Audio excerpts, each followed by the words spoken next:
250 years since those shots in the dark. 13 colonies stood and they lit up a spark. From Lexington Green to the boys on the beaches, we fought for our freedom and we never retreated. We tamed the wild frontier with blood, sweat, and calluses. Built cities from nothing, with nothing but courage. 250 years of stars and of stripes, of farmers and soldiers and working man's pride. We lifted the world up from darkness and fear. America the beautiful, America the free. We've been knocked down before, but we always got back. With God on our side and the red, white, and blue on our backs. 250 years, let the whole world see. This is still the land of the brave and the home of the free. We ended the evil that chained human souls, gave the world the light that lit up the globe. We beat back the tyrants, we buried the Nazis, put men on the moon just because we said, watch me. We invented the future, the car and the plane, fed the hungry nations, and we call them by name. 250 years of stars and of stripes, of factories humming and Saturday nights. We carried the cross and we carried the torch. Through the fire and the flood, we kept marching on. From Gettysburg Fields to the fields of Normandy, every drop of that blood was the price of being free. 250 years, let the whole world see. This is still the land of the brave and the home of the free.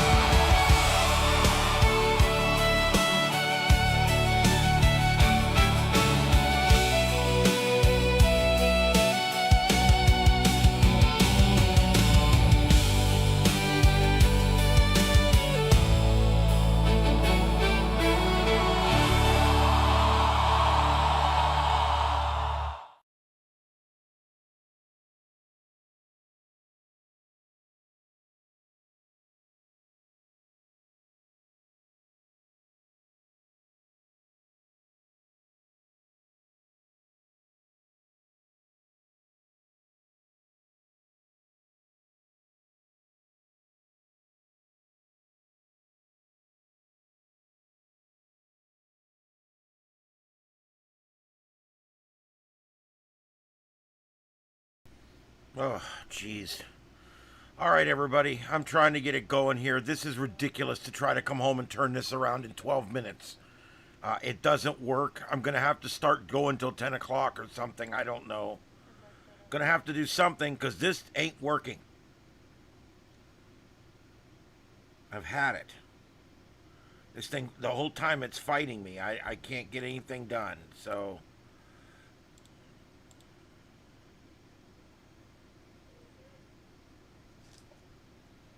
please, Ted, go away. God bless America. I'm so sick of this.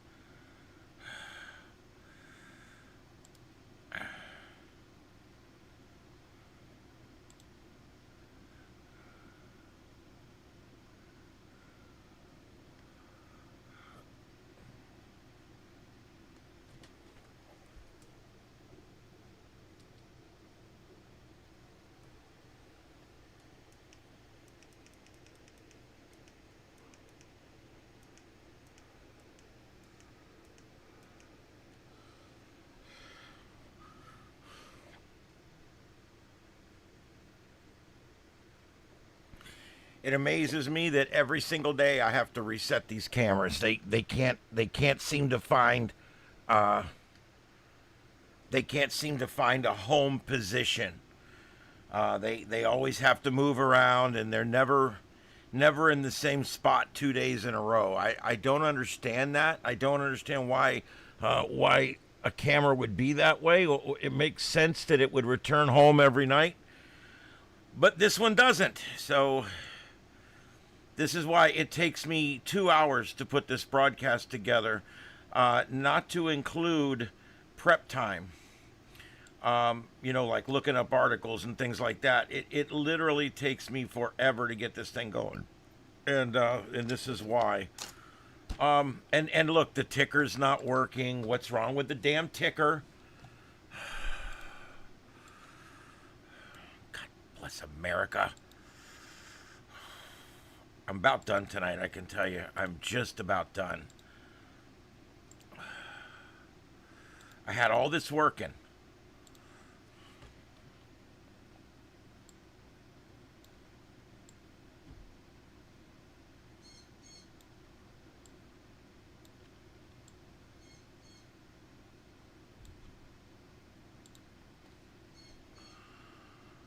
Okay. This is the Sights and Sounds of Earth, such as it is. Terrible, terrible broadcast tonight. I'm not ready. I've still got up mostly the stuff we had up last night. It's new feeds, but still. Let me see if I can get the damn chat room to come up.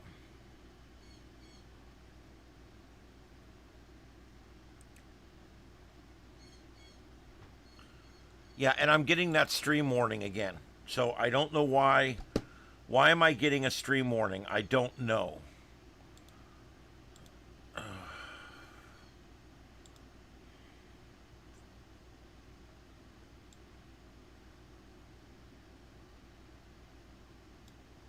What does it say there?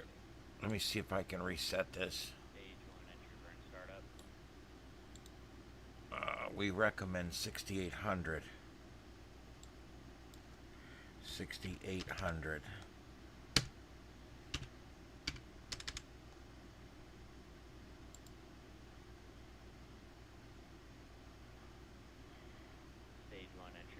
Okay, that seems to have... Okay, that... Why would that have been set differently? I don't know. But I do believe I just fixed that problem. Things should clear up now on your end as well.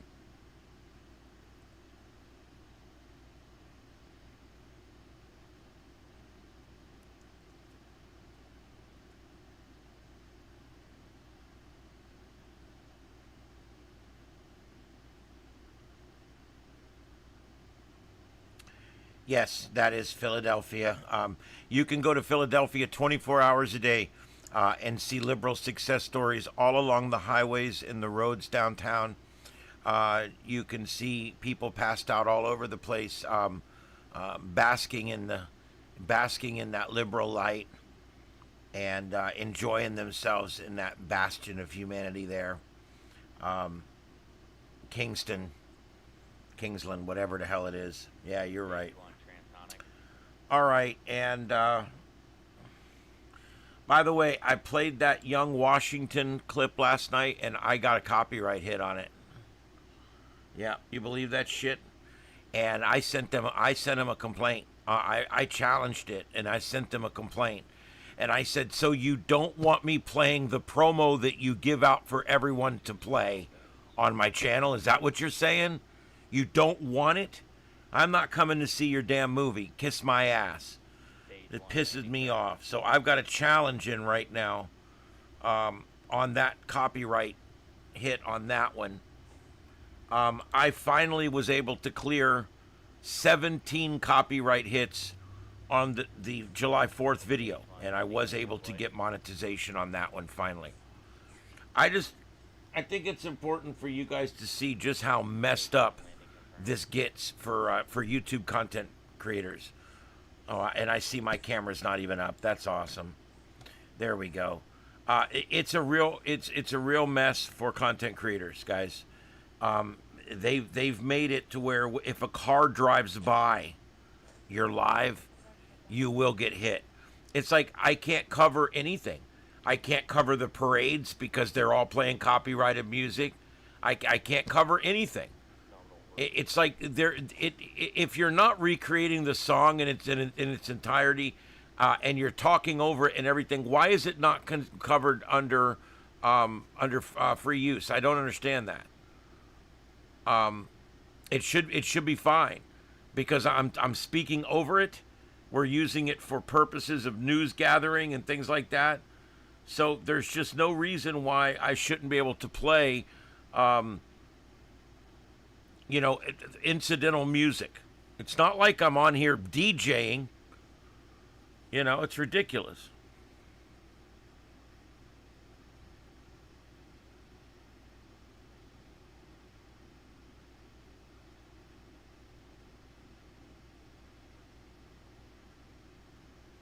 Yep. All right, so that's pretty much that. Yep, and I had all kinds of problems. It's taken me 2 days to resolve problems that were created by a Windows update. Windows 11 forced an update on me, and that forced update ended up screwing up my laptop.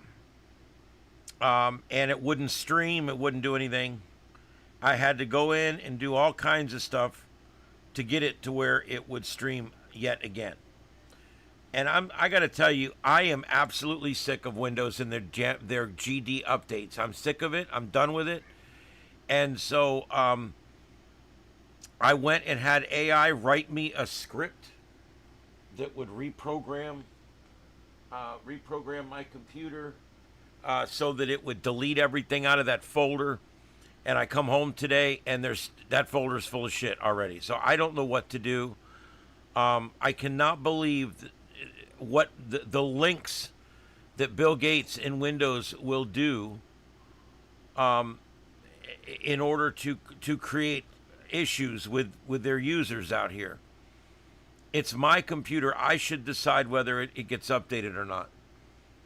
It's just that simple. I don't understand how it's any different than that.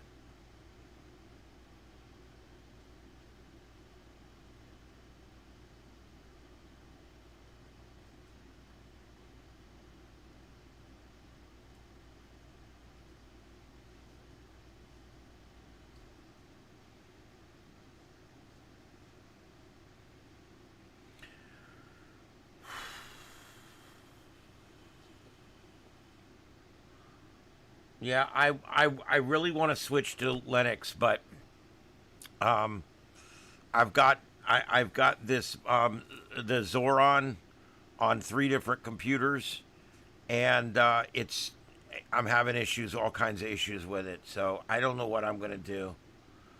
I really just want to roll this laptop back to Windows 10. I think that's what I'm gonna end up doing. Is just literally rolling this laptop back to Windows 10 if I can. See, it never was at Windows 10, so I'm not sure if it'll work or not. No, a Mac is working the wrong way. I don't like all the control and all the bullshit that goes on with Windows. Mac is even worse. Mama, Daddy, are you okay? What are you doing, son? What are you doing? This is Daddy Kitty, guys. He's been very ill. I don't know if he is on the mend or if he's gonna die. I don't know. He's 12 or 13 years old. He had a stroke about 3-4 months ago. He walks crooked now, and I've been trying to nurse him back to health, but he got really sick about a week ago. And he dropped a bunch of weight, and but he almost seems to be feeling better, but he's just not putting the weight back on. He's still very poor, and so I'm working on him. You got to hang in there, buddy. Yep, got to hang in there.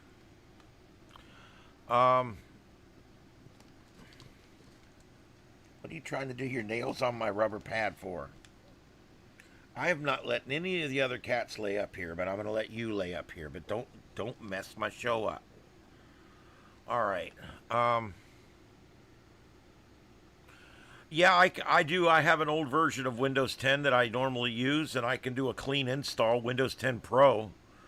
But all it takes is one driver in there that was never made for Windows 10, and I'm screwed. And I've had people tell me, "Oh, it'll work. Just do it."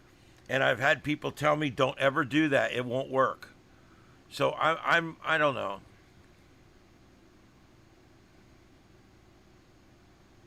It may not have all the drivers I need to put. Because, see, let's say they made this new driver after Windows 11 was coming out. This driver may have never been used in Windows 10. Therefore, it won't work in Windows 10. You all right, Daddy? Poor kitty.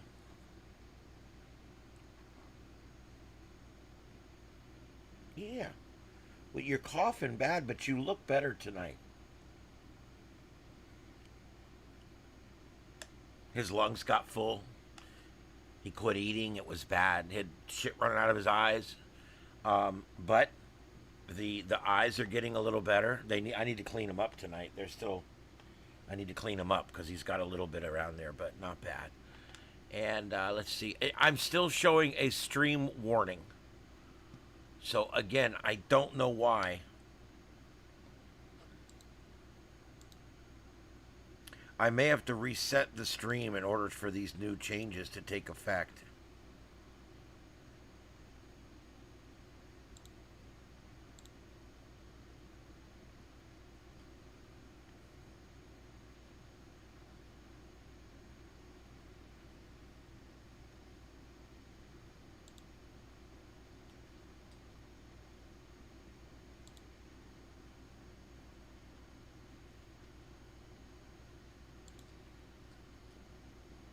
I don't know.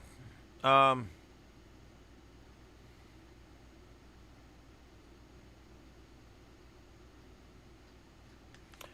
don't. The lone silencer. I don't think that'll work because we're talking about core level drivers. I mean, I'm literally talking about like the drivers that run the video and the drivers that run the memory and stuff like that. So I don't know how it would be affected. I really don't. I don't really know how it would be affected or if, and I don't know.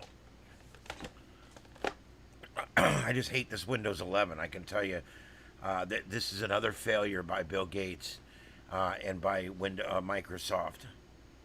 Just yet another failure. Failed to perform. Holy crap. Just absolute garbage. Absolute garbage.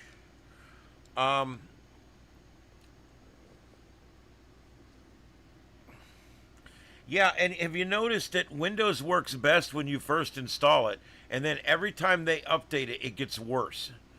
That's why I don't do updates at all. The version of Windows 10 I'm using is the last update on it was when it was installed. I don't do any updates.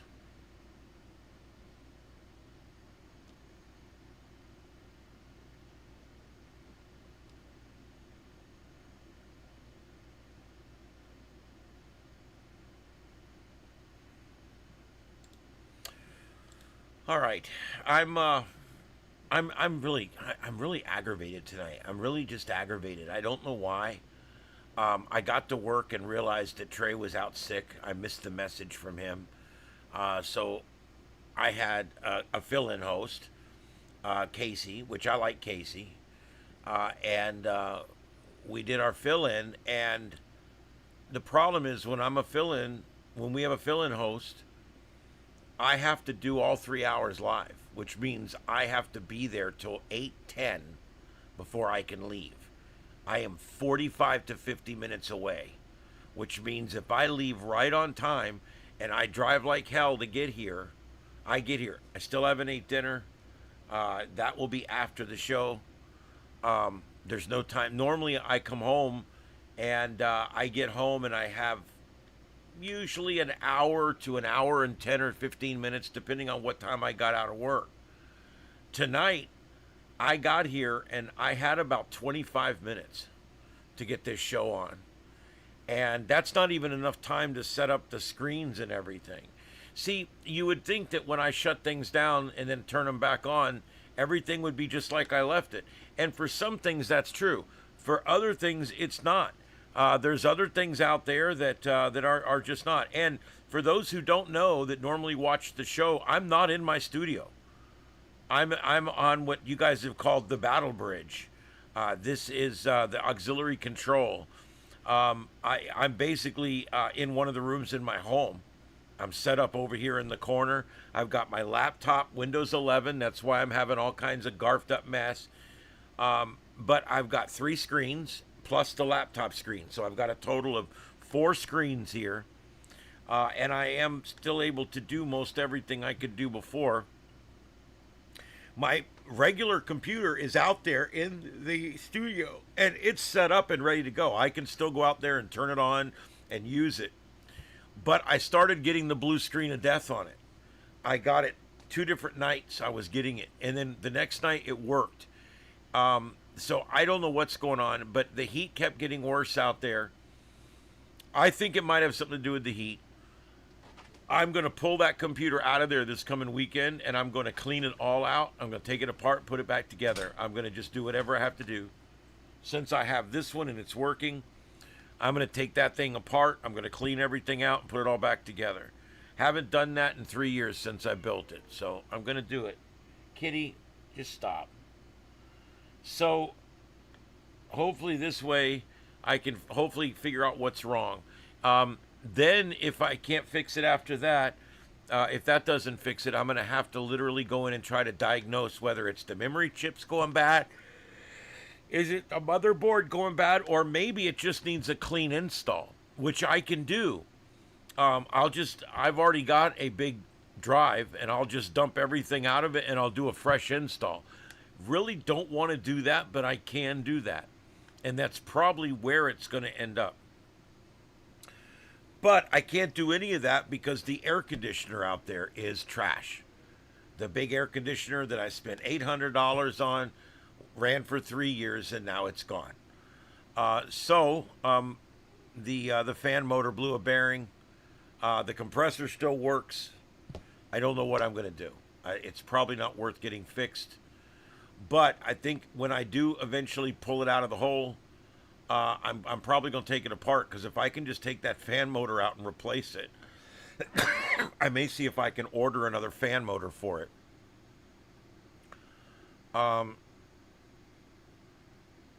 Well, yes, everything's off. Even my main computer. There's only one computer running out there and my refrigerator. I've got both the windows open and I got one with a fan blowing in. So it's not getting too bad in there.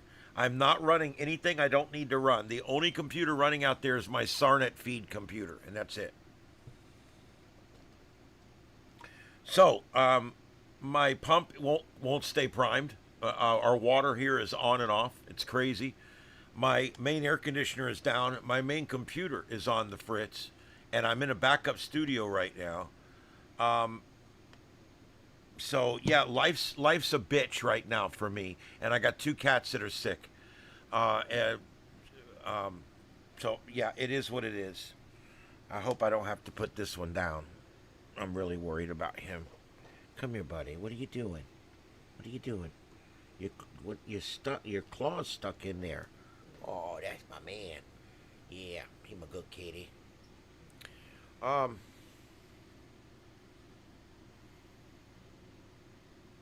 Yeah, it could just, the blue screen of death, the computer needs cleaned.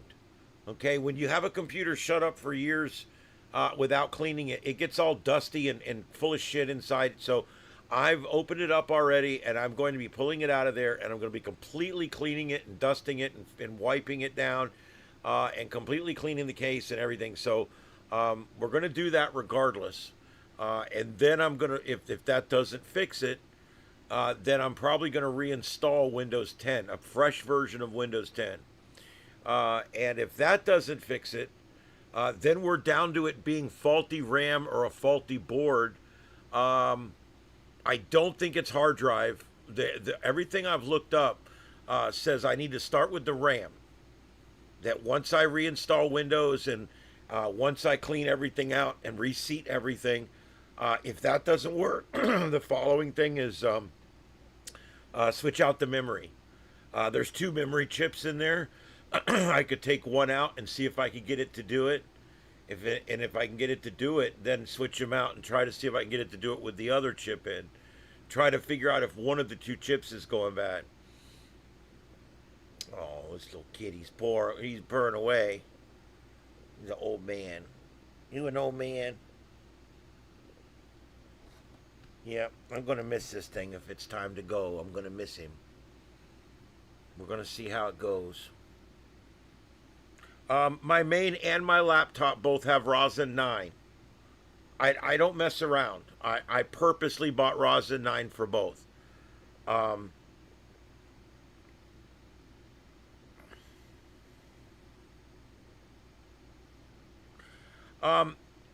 Dom, yes, we've taken a few power spikes here during thunderstorms already, and I'm not ruling out that that's part of the problem. There you go, big man. He's had a hard time walking and standing ever since the stroke.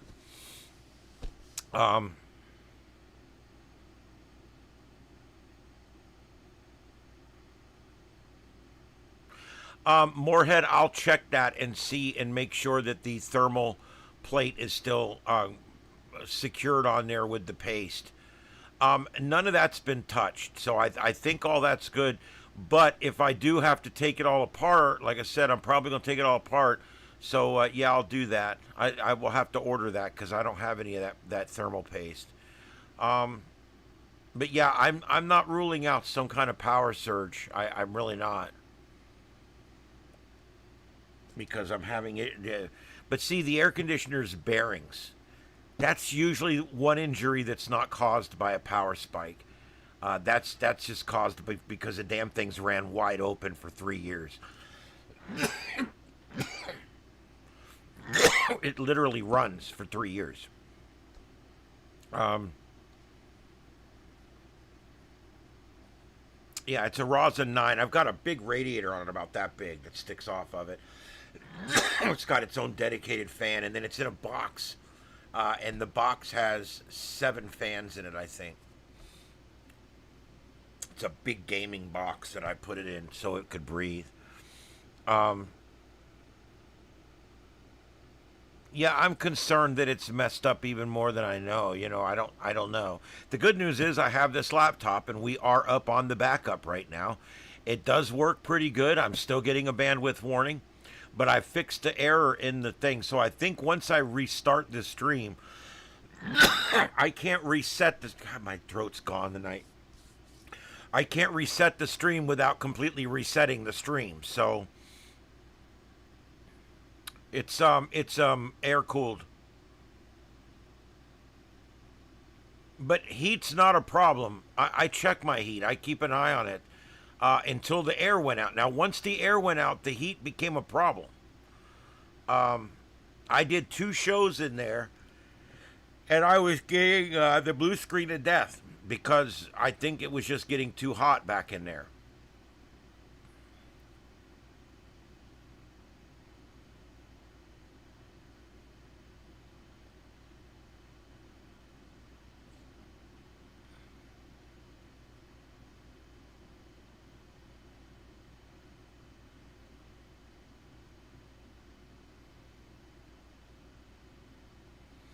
Yeah, I know that the heat's never been a problem with that one, and this laptop does really well on heat. It sits about an inch off the table. I have like little caps underneath it to keep it off the table, and that way it can breathe. But even right now, I checked the top of the laptop. It's warm, but it's not burning up. It's just warm.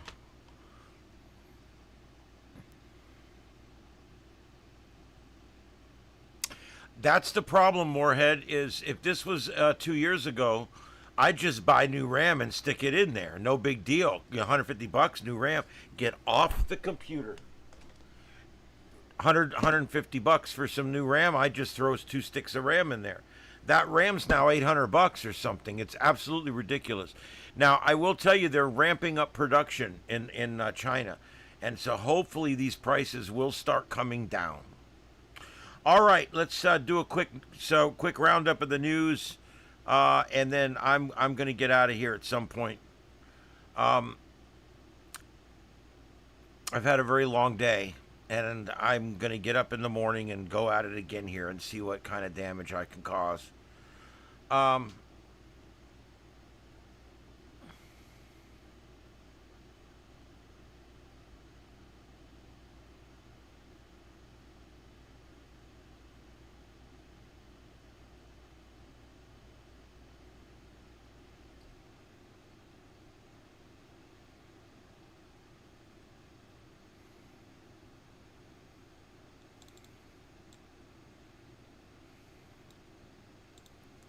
Stop that! Damn it! I'm in my room. I got 5 cats in here, and they're all wanting my attention. I walked straight in the door, came straight over to the table, started setting my laptop up because I needed it at work, so I had to take it to work. I get home, I set my laptop up here, and these cats are freaking out because I haven't fed them yet. I haven't given them water. I haven't paid attention to them. I haven't pet them. I haven't done nothing. And so they're kind of freaking out in here.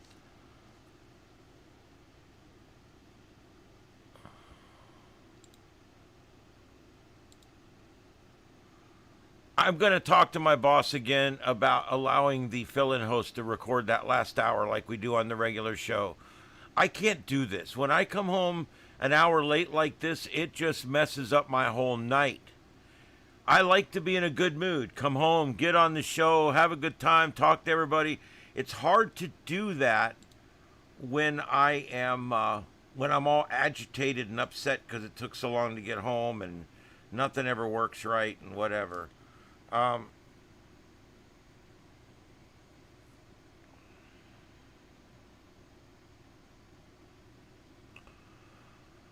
right, real quick, let's go through the news. I want to start with Platner. This guy Platner, you know, he's up in Maine or whatever. He's running. He's running for Democrat Senate, and he's the guy that has the Nazi tattoo. I mean, you guys know who I'm talking about, right? He's the asshole that has the Nazi tattoo on his chest. There probably should be a salary cap. And so here we go. The left loves this guy because why? Because the left is the bad guys, and they love bad guys. They love losers. Well, here we go. This guy is a Class A frickin' loser. So what's the deal with him? Well,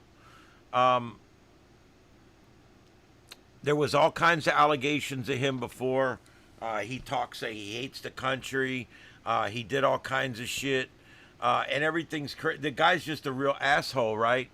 He's a fascist. He was a fascist. He was a Nazi and all this kind of stuff. And then all of a sudden he turned over a new leaf. Now he's a communist. Now he's a socialist. Now he's good instead of bad. I don't know how one is good and one is bad. Whatever. So he went from being a Nazi fascist to a Democrat communist piece of shit, and his whole past has come back to haunt him, right? Well, now all of a sudden, today, a woman who made bombshell allegations against Democratic Maine Senate candidate Graham Platner claimed on Monday that he absolutely raped her in an interview with the Clinton News Network. CNN's Jake Tapper, Dick, noted that Jenny Rickott had not used the word rape when telling her story and asked whether she believed Platner had actually raped her, to that which she replied, by definition, yes, absolutely. Her details alleged were first reported by Politico on Monday. She told the outlet over the course of 3 interviews that Platner forced her to have sex with him against her will in 21. This is not a long time ago. This is 5 years ago. Platner was vehemently, not that time makes a big difference, but I'm just saying, just for reference. Platner was vehemently denied. Platner has vehemently denied the allegations, but the woman told Politico that Platner was almost blackout drunk when it happened. Anyway, he just looks like a scumbag. I don't know what it is about. Every time I see this guy, I'm like, scumbag. He also told Tapper that she told Tapper that she decided to come forward because she felt that there were a lot of men in this world relying on the silence of women to be where they are. And I don't want to contribute to that.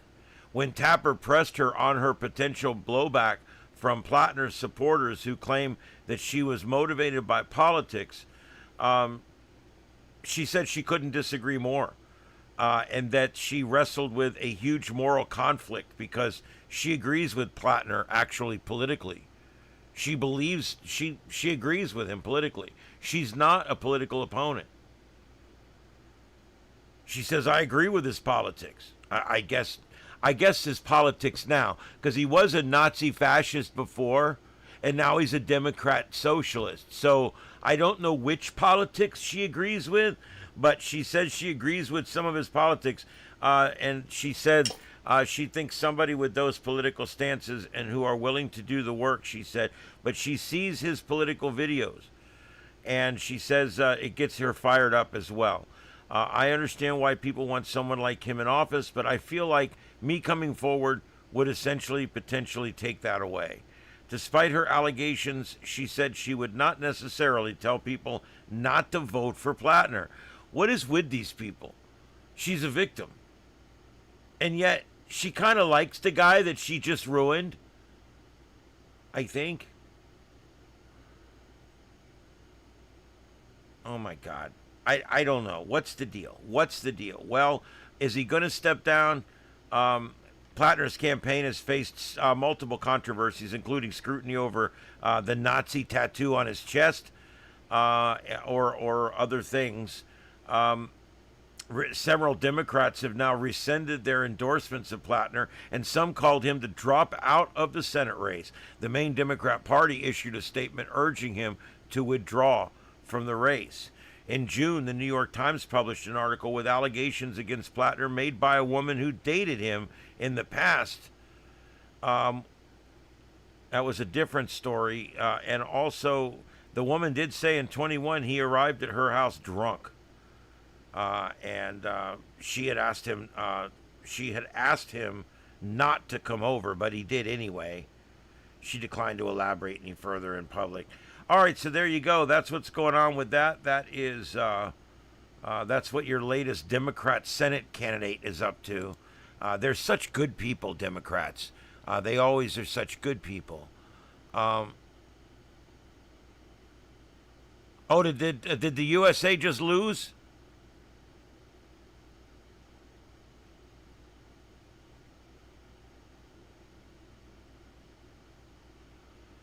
Yeah, it's slow tonight news-wise. I'm going to get off here in a few minutes. So did they just lose? Yeah,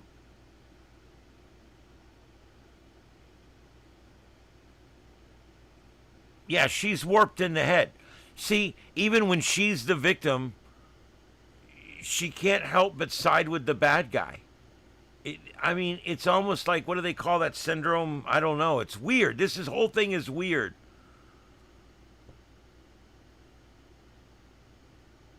Okay, good. All right, so the USA's out of the World Cup. I think we should kick them out of the country now and not even end it here. Just get them out. Make that FIFA, that organization, that horribly corrupt organization, and get it the F out of my country. And take the UN and the whole building with him too. I want all this globalist shit to go away and never come back. I cannot stand this soccer that's been going on. I hate it. World Cup. You know what's funny? I'm going to say something now.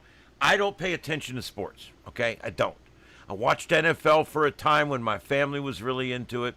I even got into NASCAR for a few years because I had family and friends that were really into it. But for the most part, I don't pay attention to sports at all. And you know what? Here's something funny. If you'd have asked me before this whole thing started what the World Cup was, I wouldn't even have known. I wouldn't even know. I hate that globalist shit. And I hate sports. So why would I even pay attention? I thought World Cup was something they did somewhere else. I had no idea that the USA even had a team. I thought this was an international thing that we really didn't get much involved with because their football is not real football, it's fake. And so I thought, hey, look at the way they keep score. Look at the way they keep time. Look at the way they officiate. Look at the way they red card people that don't deserve to be red card. Look at the way they make whims and make rules on the fly. This FIFA thing is a joke. It's an absolute joke.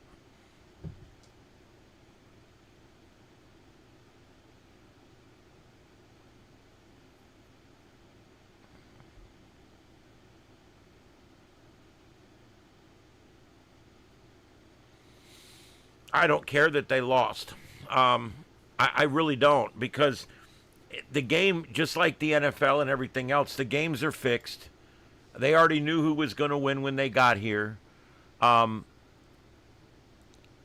went and watched that red card thing, and I went and read about the rule that they're saying that they broke. And it's a travesty. It's a farce. And then to go back and reverse it, which was the right thing to do, but no one has ever done that before. I don't know. The whole thing was stupid. Whatever. That is the most corrupt organization. It's typical globalism. Anytime you have a globally run organization, it turns into an absolute shit show. An absolute shit show.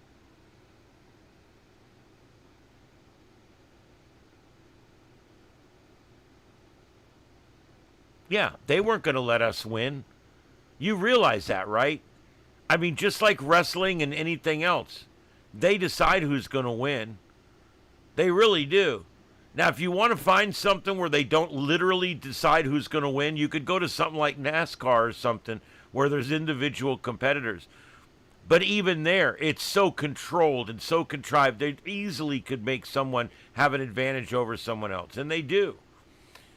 Football here has gotten bad. Football in this country, the NFL, is a disgrace. It's an absolute disgrace. The NFL in this country has become corrupt. They decide who's going to win. You can see it in the playoffs. You don't really notice it much during the year, but then when you get into the playoffs, and all of a sudden, like teams that, a team that's doing great and winning, all of a sudden 5 or 6 bad calls in a row, and all of a sudden that team loses. Guys, it's not random chance, okay? Everything in this world's done for a reason. And I think this FIFA World Cup's the same way. They were going to never let us win this.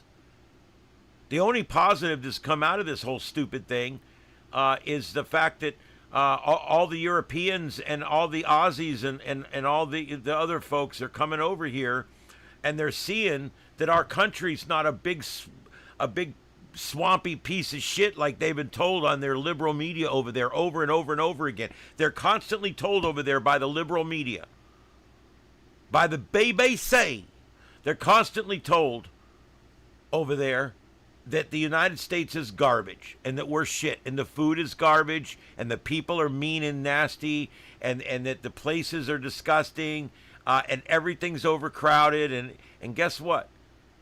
They come here and they're like, what? It's nothing like what they've been told for the last 20 years America is like. And that's the one good thing that's come out of this whole thing. The one good thing. Now, my question now is, now that the USA is out of it, which we knew would happen, now that the USA is out of it, can you take it off the news? I'm sick of hearing about it. I can't tell you. It's either that bitch getting married to that asshole. I don't even know their names. I'm sorry. I don't know. I'm sure I could find them real quick, but you know who I'm talking about. I'm so sick of it. They got married at Madison Square Garden. I don't care. It's not news. It's not news. Sports is not news. Sports is not news. It's fake. And even when it's actual sports, it's still not news. And who's marrying who, screwing who, doing who, none of that's news either. I don't care. I'm sick of turning on Fox News and 3 of the first 6 articles are about shit that's not even news. What are we doing? Socialists taking over New York. That's news. A big warehouse fire in California. That's news.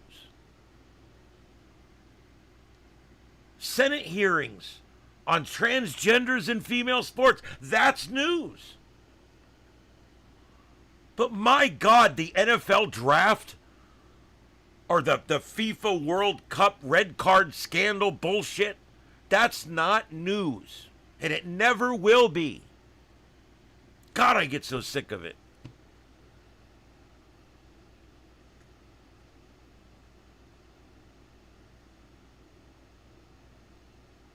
Well, and because Fox has been the main broadcaster, right on my program right here, I've got my tablet right here, and on my tablet, I pay for Fox One.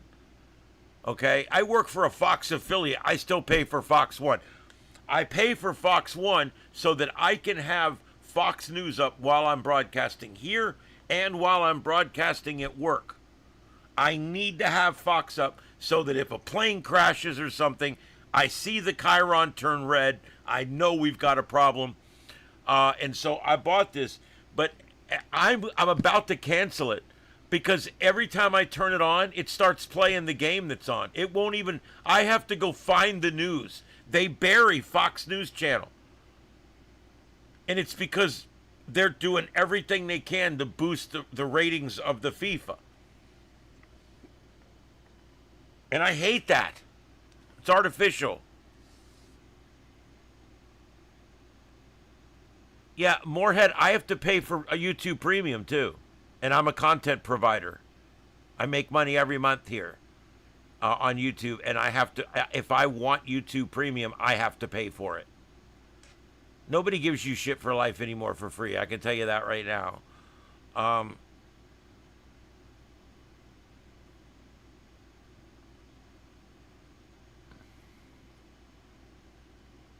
Yeah, I don't work for Fox. I work for a local broadcast conglomerate. Yeah. I work for a local broadcast group, and but we are we own the local Fox TV affiliate. We own the local Fox radio affiliate, and we own the local Fox Sports affiliate. So we have 3 Fox affiliates in the same building. It's 3 separate contracts with the Fox Corporation.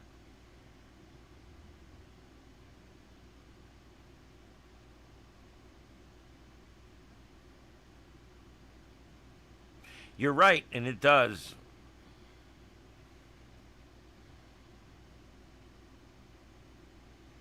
Well, thank Texas. We appreciate it. We really do. It's a little short tonight. Not a lot of news tonight. The weather you see on your screen is about the worst of it tonight. Bit of a bow echo maybe starting up here. But look where we're at. We are way, way, way up here in northern Minnesota, central Minnesota. And this is coming into Aitkin, and then also Crosby. And it's going to come in eventually to Little Falls, Long Prairie, and Alexandria. So this is a pretty nasty storm system here that's coming through the area. Let me see if I can, let's investigate this just a little bit and see if there is, in fact, any rotation. No, but look at the wind in that, guys. This is a huge wind event right here. There will be some damage from wind associated with this storm. I can almost guarantee it. Because it's putting up a bow echo, and you can really see it on the radio velocity. So this is the one we're watching. As far as everywhere else, well, that's it. They've put a little small area down here that we're watching, and if we go to the composite, but that's the storms they were watching. Looks like they've already kind of made it through that area.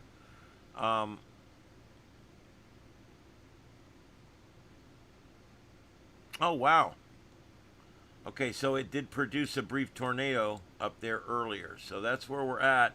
And then the Northeast, again, we've got some flooding situations up here in Pennsylvania. And of course, DC about to get hit again. It's been a rainy 3 days in the District of Columbia. I can tell you that right now. Look at that. Lots of rain still moving into the area. And again, Montrose, Fredericksburg, areas that have gotten lots of rain over the last 2 days, about to get more rain. And there, Baltimore proper, Glen Burnie. This whole area here got a lot of rain the last couple days, and it's raining again. So there you go. A lot of rain up in the northeast and some more offshore. Also, we've got a mesoscale down here for flooding. This is like a flood watch down here. And we've also got a severe thunderstorm warning issued on this with 60-mile-an-hour radar indicated wind on this one. And I do want to see if I can get this on a local radar so we can take a look at this on local. And let's take a look at this on the radio velocity. And I don't really see any rotation with this one. This one looks more like a straight line wind and rain event here. But Bishopville, it's coming in right now. And then Darlington, you're coming up. Hartsville, coming up in a little while. This whole thing's going to be moving northeast. And another flood warning up here. This area up here has seen such heavy rain lately that we've got some standing water and some flooding issues up here right now in central North Carolina. All right, so that's what we got for weather. We got a storm chaser down here. Drew Richards is out standing by. He is on standby. Not a lot going on right there where he's at.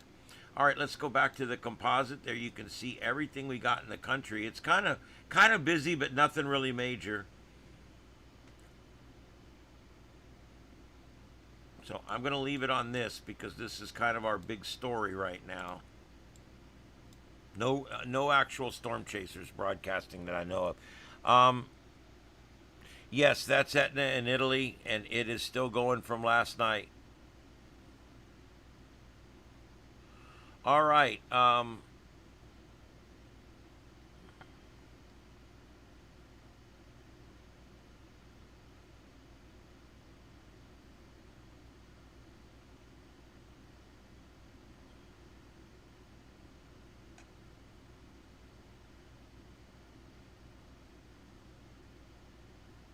Yeah, it's some bad flooding there. Let's see here.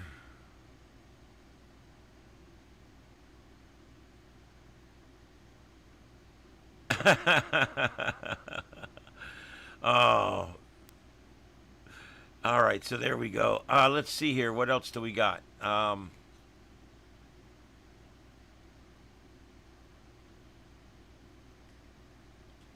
right, I got a few more stories. Let me see what we got here.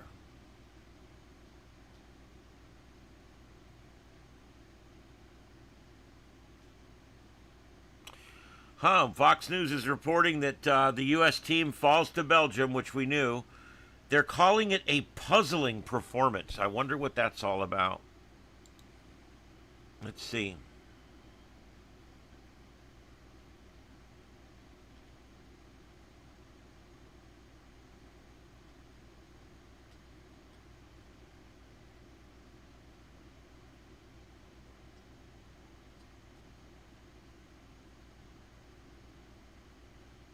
There probably should be a salary cap just so that it gives other teams a competitive advantage. Let's give. Shut up.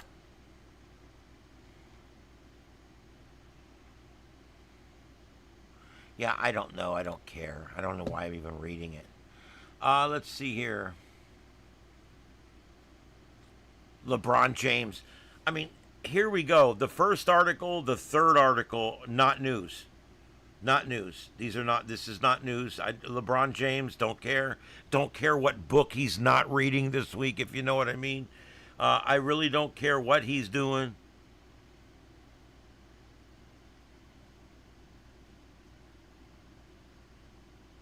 LeBron James doing something good for the kid. LeBron James. Whatever. I don't care. All right, so what else we got here? Here we go. Faint cries. Police and firefighters pull a young woman from a sewage-filled ravine After days trapped in 104-degree heat, first responders trekked a quarter mile through treacherous terrain to reach a victim treated for severe hydration. Lockheed Martin, exploring Mars is in our DNA. The dramatic rescue operation in Texas saved a young woman's life after she had been trapped for days in a steep ravine. About 5:25 p.m. local time on June 28th, the young man heard faint cries for help coming from the wooded area behind a nearby high school. While investigating the sounds, he found a young woman who had been trapped in a ravine for days, stuck in deep mud and sewage. Sounds like fun. The Dallas Police Department and Dallas Fire Rescue immediately launched a joint operation with first responders facing 104-degree heat and navigating a quarter-mile treacherous terrain to reach the woman stuck in the ravine. Rescuers were able to pull the woman out of the muck, and they rushed her to a local hospital where she was treated for severe dehydration, prolonged sun exposure, and other injuries. It is unclear how the woman got stuck. In a statement Monday, the Dallas police praised the heroic joint effort. The well-being of the Dallas community is not something that's handled by a single agency. And the agency said they both worked very hard to get her out. They got her out. She's going to live. There you go. So there, a good story. Some Samaritan heard her yelling. Heath, the ones I spoke of last night, the number one out there, the best one is Star Trek Continues. Star Trek Continues, Vic Mignogna. If you just put Star Trek Continues, you'll see there's 11 episodes. I would watch them in order. And then the second one is Chris Crowley's series, which is 10 episodes. And that one is called Star Trek Phase 2. Star Trek Phase 2. Or you could put Star Trek and put Chris Crowley in there. Crowley, Chris Crowley. It should come right up, either one of them. They're both very popular on YouTube. Then, if you guys are taking notes, once you're done with that, there is other series out there that the acting's a little cheesy, but the writing's good, stuff like that. And they put a lot of work into it. And Exeter Trek is one of them. There's a movie called Of Gods and Men, I think is what it's called. There's a lot of different fan stuff out there. But I'll tell you my third favorite series, and because I like the people that are involved with it, is called the Avalon Universe. So that would be another one you could check out, Avalon Universe. That's a whole series that's a different ship and a different crew. It's not the Enterprise, it's a different ship. And but it's called Avalon Universe, Star Trek Avalon Universe, and then there is plenty of other ones out there that are okay to watch if you're into it. There's even some newer stuff where they're remaking some like old cartoon stuff and things like that. So,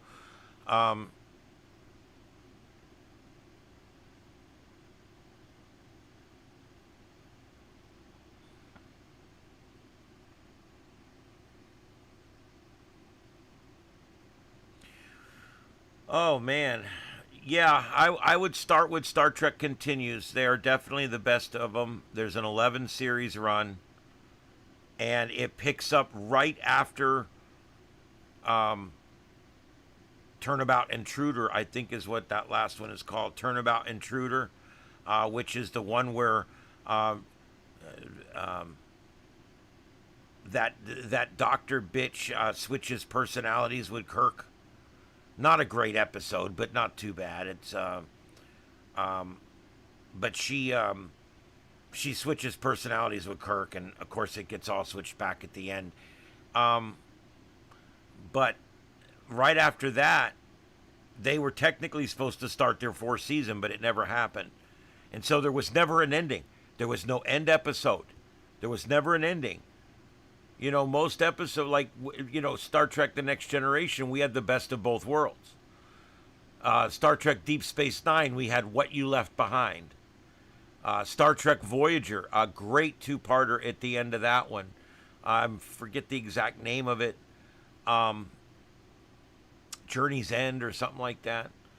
And then Star Trek Enterprise, we did not get an ending on because it was canceled and it never got the 5th season.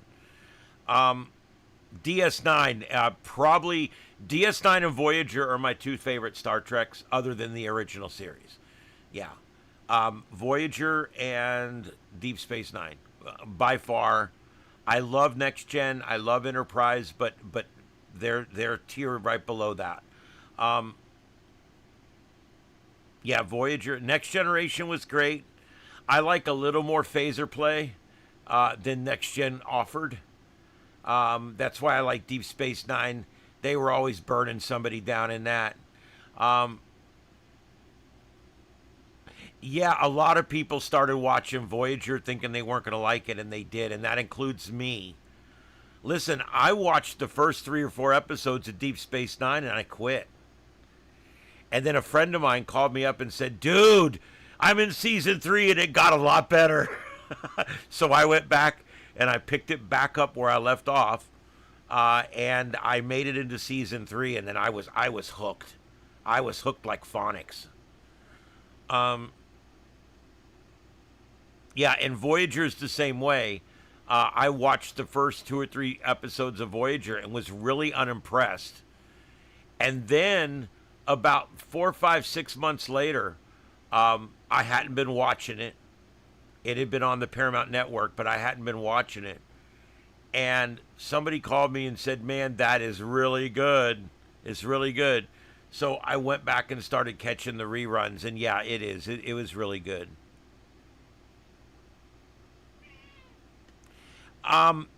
Yeah, Kate Mulgrew played an amazing Captain Catherine Janeway in Star Trek Voyager. She's one of my favorite actresses. She's just amazing.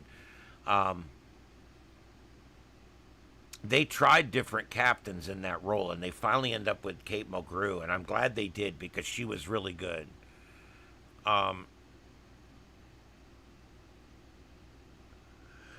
Yeah.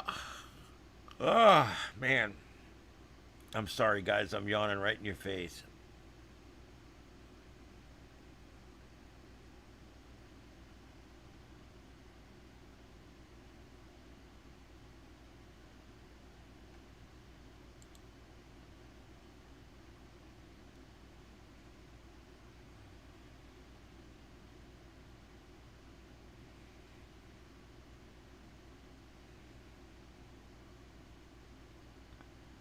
There probably should be a salary cap just so that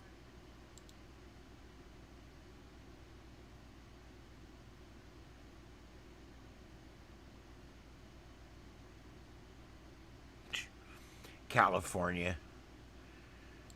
They don't want to use any standardized testing to get into college. They just want to let everybody in. So they did. And now it's funny because now half the people they let in are not going to graduate. Yes, Incognita, that's why I think she's the perfect actress for that role. Because she could play the tough-ass captain with the big-ass phaser rifle. She could walk down, she could take her fucking outer shirt off and fucking just start walking down a hallway with that big phaser rifle. And you know what always got me? And I'm going to be honest with you guys. This is what got me about Kate. She could play that role and not be dykey. You know, not be like butchy, but yet be perfectly feminine, but yet she sold it, man. She was holding a phaser rifle. She was holding them off, you know. And so, yeah, I think she's the best. She's probably why that's my favorite series. Because I love her so much in that. I also love all the rest of the crew. I think Baltrain does a great job as Chakotay. I think he's underrated in that. I think he has a great role, and I think they underwrote him in that show. They underplayed him in that show, and yet Baltrain's performance was amazing. You know, the first time I saw Robert Baltrain in something, Night of the Comet. He was Hector in The Night of the Comet. What a great movie. If you guys want to go back and see a great science fiction movie called Night of the Comet, they wake up in the morning and there's like 8 people left on the whole world. It's a really cool movie.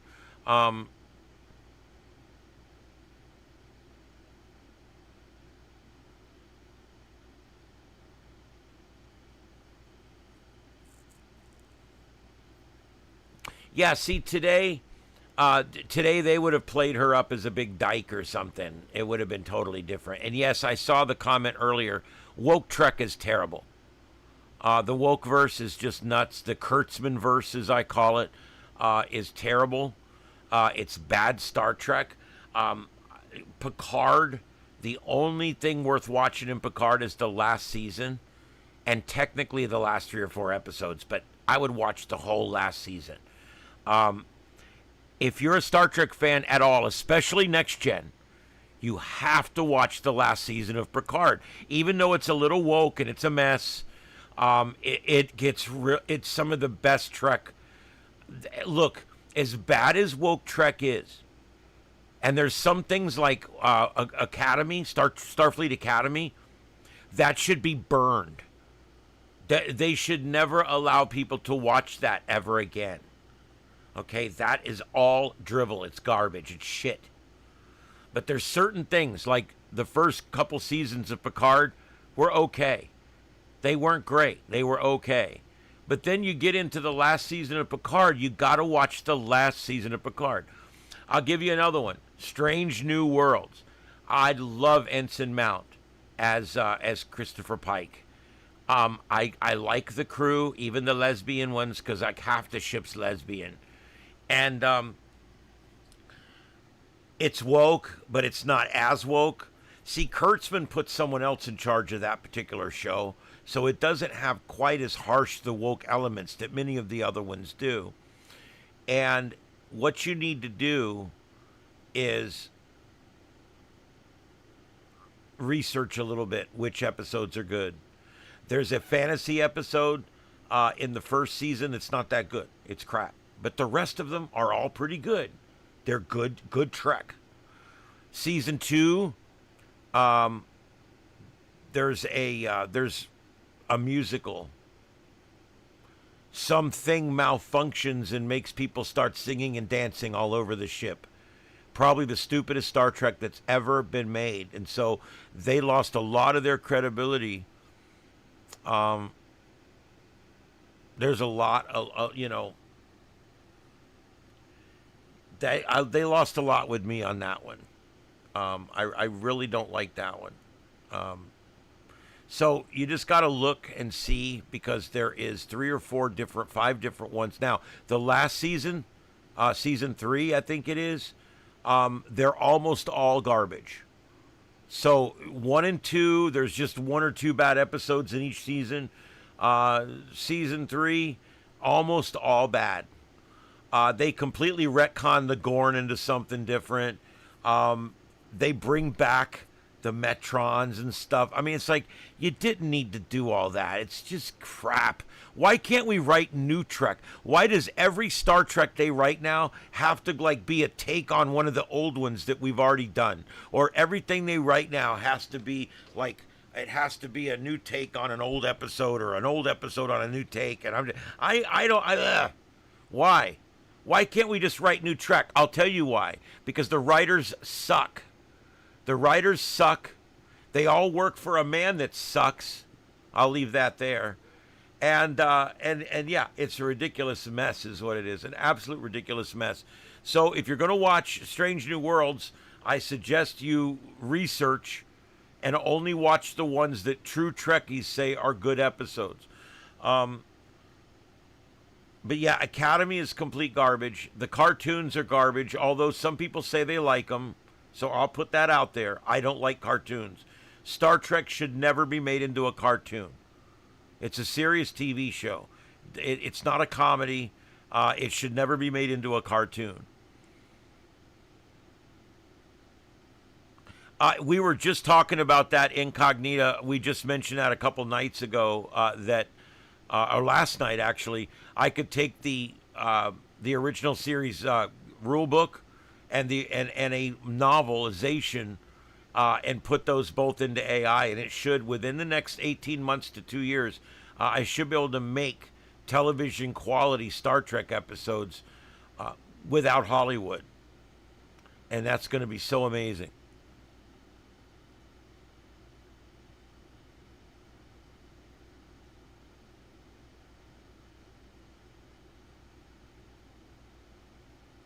Yeah, they retcon so much. Like, Kirk made the comment one time, in the menagerie. He made the comment. He said, "Have you ever met Chris Pike?" And he said, "Yeah, I met him once after he became fleet captain." So what does Alex Kurtzman do, right? He writes Kirk into all kinds of episodes. So he has to find ways so that it works with canon. And he retcons this and that, and it just is a bunch of shit. Finally, he makes him fleet captain. They make him fleet captain for a couple weeks, and then now he's not fleet captain anymore. And they did that to retcon in the fact that Kirk met him. It still doesn't work, though, because Kirk said he met him one time after he made fleet captain. Anyway, the point is Kurtzman can't leave it the F alone. He can't write within the rules that exist. He has to go outside of that.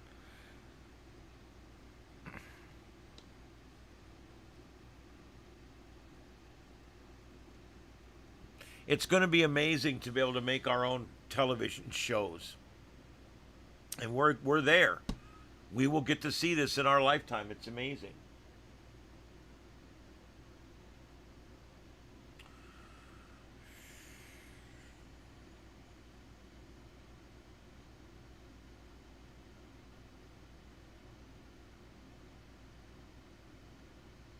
Man, the average view time tonight is about half what it normally is. I can tell I'm off my game. People aren't even watching tonight. This is crazy. I probably shouldn't have come on, but I try to come on every night.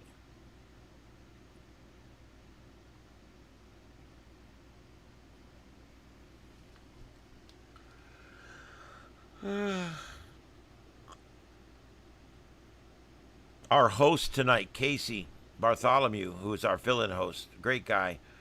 He's opened the show tonight with how he's sick of FIFA. He's sick of hearing about it. He's sick of it being news. All the same thing I told you guys earlier. And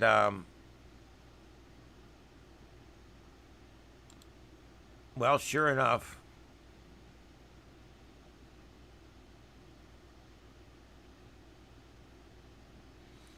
we got nasty texts. Nasty texts. We've got calls, people calling up, people texting me, "You got to fire this guy, he's terrible." Well, first of all, yeah, that's not my job. But anyway,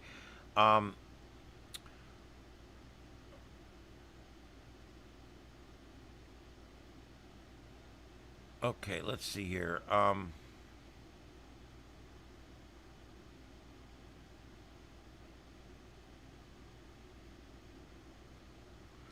Oh, incognita. Oh, you got me jealous.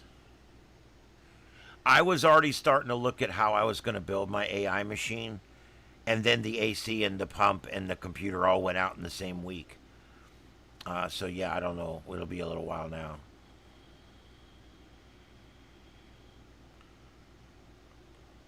I don't normally cover shark attacks or shark sightings, but I will as a course of the news. I mean, it's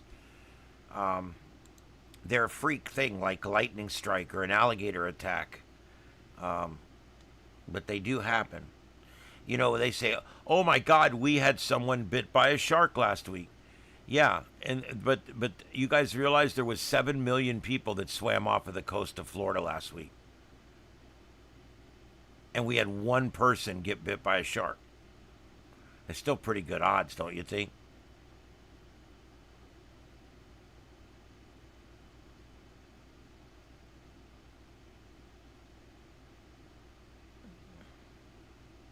Yeah, I'm waiting for the price to come down, because that's nuts. That's just absolutely nuts.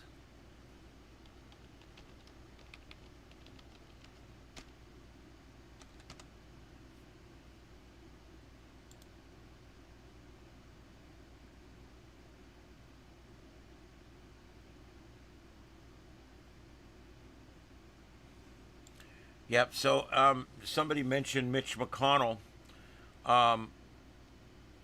Mitch McConnell has been hospitalized now for 3 weeks, and no one will say why. Maybe it's because he's old as dirt. Okay, could be. Just saying. Maybe not. I don't know. But that could be it. Just saying. Senator Mitch McConnell was admitted to the hospital on June 14th, and his office has provided few updates about his condition. He is the Republican of Kentucky senator and a former majority leader, was hospitalized on June 14th. Since then, his office has provided few updates about his condition.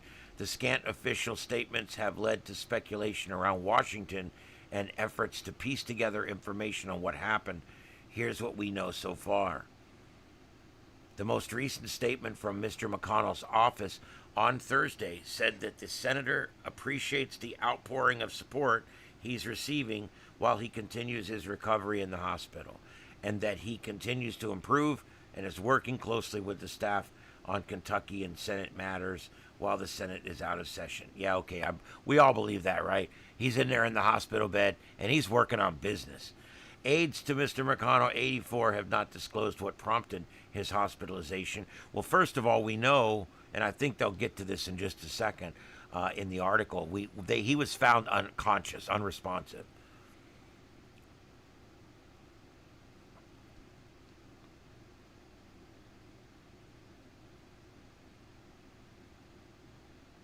Emergency responders that morning, the Kentucky Republican was hospitalized, reported performing CPR on an unconscious individual undergoing cardiac arrest at the senator's Washington address, according to recordings of dispatcher calls.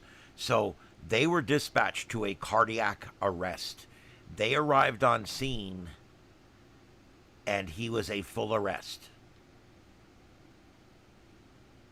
They don't name Mr. McConnell, but he is the individual that they responded to, and he is the individual that was transported from the scene.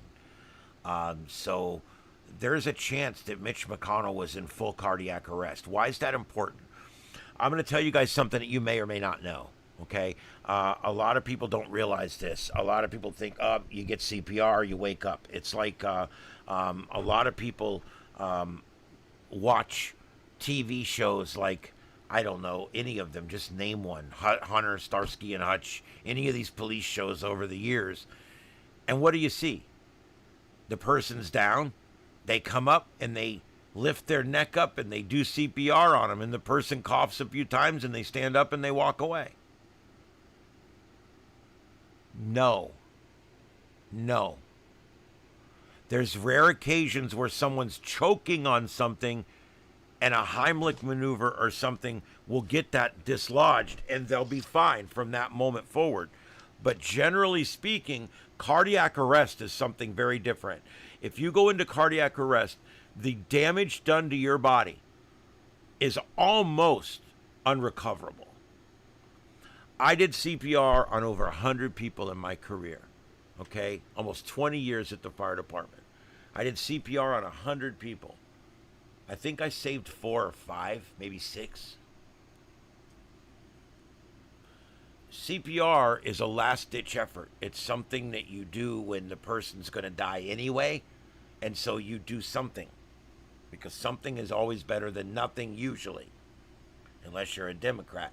Then I think nothing might be best. But anyway, if you got somebody and their heart's not beating, their lungs are not exchanging air, you want to do CPR. And but here's the thing: once someone goes, you have to identify 2 different things. Number one, in order to be in cardiac arrest, you have to have suffered something pretty major, a shock or a lightning strike or a myocardial infarction, which is a small part of the heart dying due to a blood flow problem.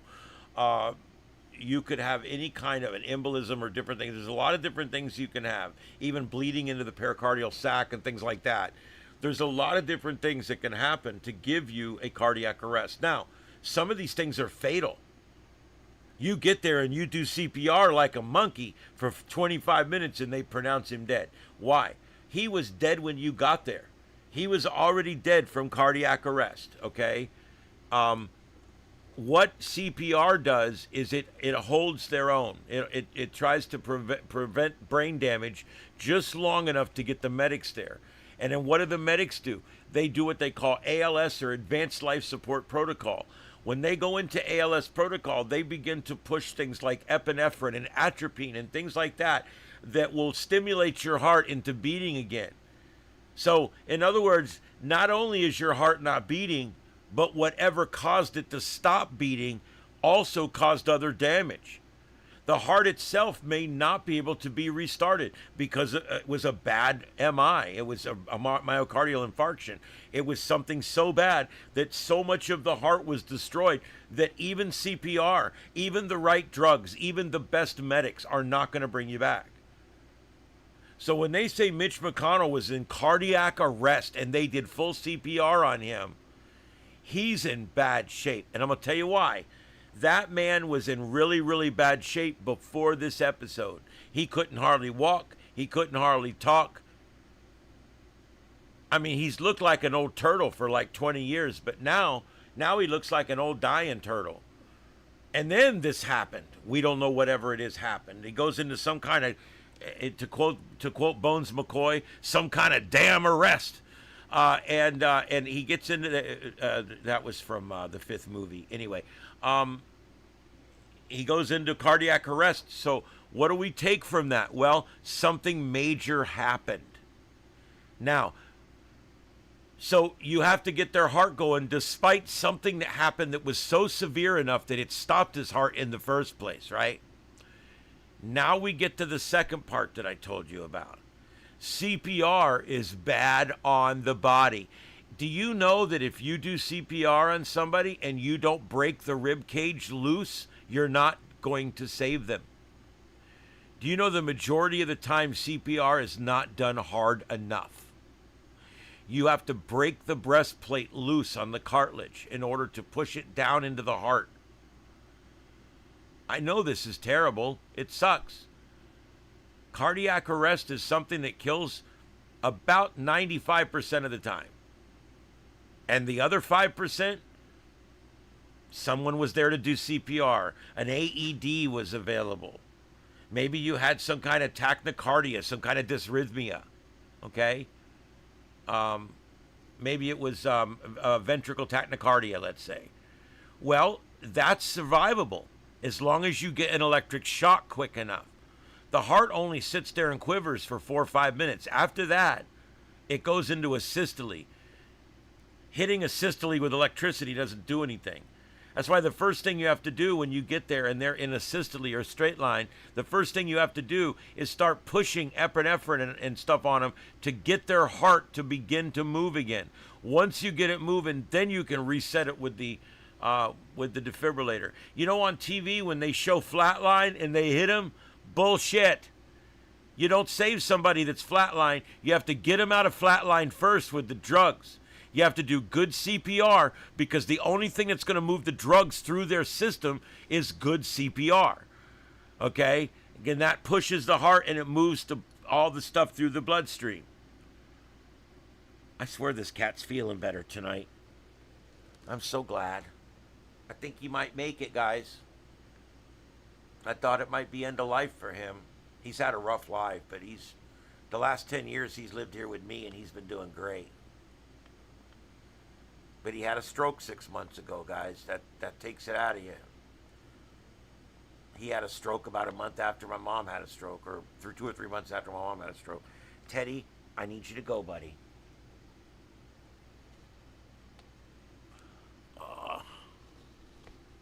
They don't get it. Well, yeah, open chest is fine.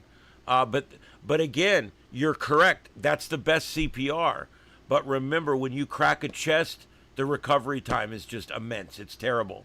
And a lot of times these old folks that are 80, 90 years old, you crack their chest, they ain't coming back from that.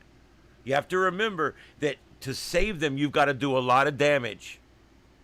To save them, you have to reverse the initial problem.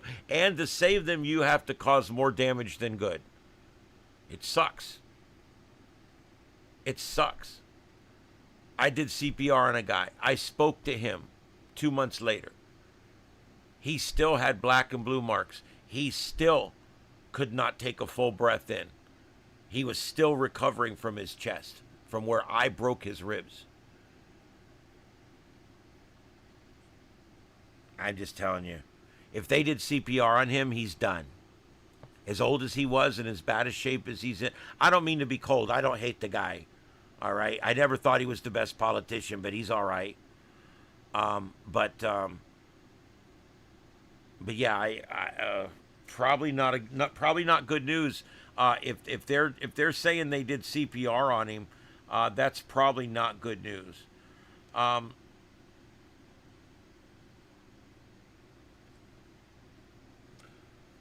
The recordings of emergency dispatcher radio communications logged between 8:36 and 8:43 a.m. that Sunday indicate that dispatchers initially called for medics to respond to the report of an unconscious individual at Mr. McConnell's home in Washington. 6 minutes later, a worker with the city's fire and emergency services department responded, asked that the supervisor be informed of CPR in progress.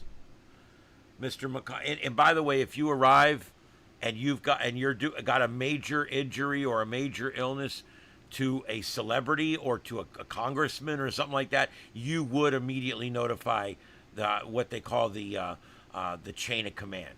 You would immediately go up chain and notify the chain of command of that. So they did. They notified CPR in progress. Office has declined comment on the recordings even after they were reported on by multiple news outlets. The day after McConnell was hospitalized, the Senate's two top Republicans, Thune and Dakota, the majority leader, and John Brasso of Wyoming, the whip, both told reporters that they had spoken to the senator. If that's true, most people in full cardiac arrest his age are not speaking to anybody the day after the episode. People that get CPR done on them, if they live, they could be unconscious for weeks before they come around. It's the most traumatic thing that happens to your body, and these people were dying anyway. So you can only imagine how bad it is. So that's why I'm saying when someone says, "Oh, they had CPR done on them," that's a big deal. It takes a lot to recover from something like that.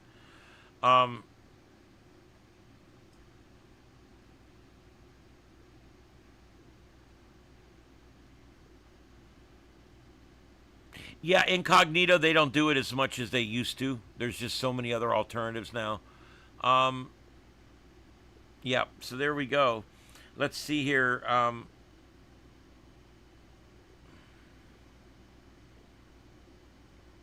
They're trying to convince us that he's up and conscious and doing work and everything. I don't know. He's had a lot of health issues over the years. He was hospitalized back in February for a week.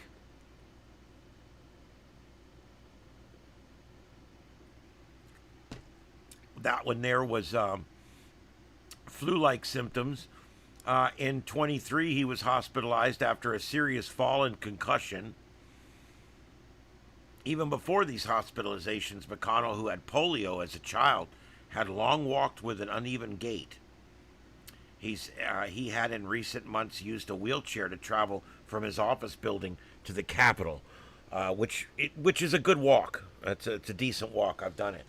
Although days before the hospitalization, he was able to walk on his own, but long distance he required a wheelchair.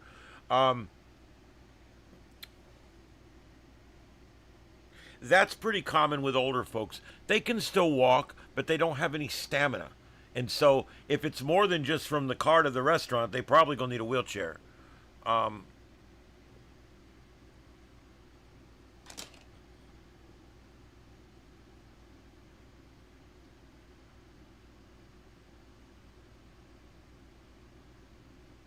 Yeah, incognita. I'm going to tell you guys, when I get older, I will sign a DNR, a do not resuscitate. Yeah, it's, when it's time to go, it's time to go. And I don't know if you want to try to survive after something like that. Now, when you're 30 years old and you're struck by lightning, you want that CPR because there's still a chance you could live. If you get shocked or something happens, there's a pretty good chance. But when you're 80 or 90 years old and your heart's just given out, and now we're doing CPR on you and dumping these major drugs on you, trying to get your heart to come back, there's no quality of life left. You know what I mean? You break them in half almost with CPR. You literally bust them all up. And then they have to somehow try to survive that and return to some kind of quality of life. I believe very heavily in do not resuscitate orders. I do. I honored them when I was a firefighter. I had to do CPR on people because they couldn't find the damn thing. We saved a guy one night. We saved him. And the woman was pissed because he had a DNR order. And she kept saying, he's got a DNR order. I said, ma'am, you can't find the order, so I have to do CPR. And she says, well, why are you not doing CPR? I said, because we got his heart going, lady. We're doing our job. We're getting him back. You know, she was kind of pissed, I think.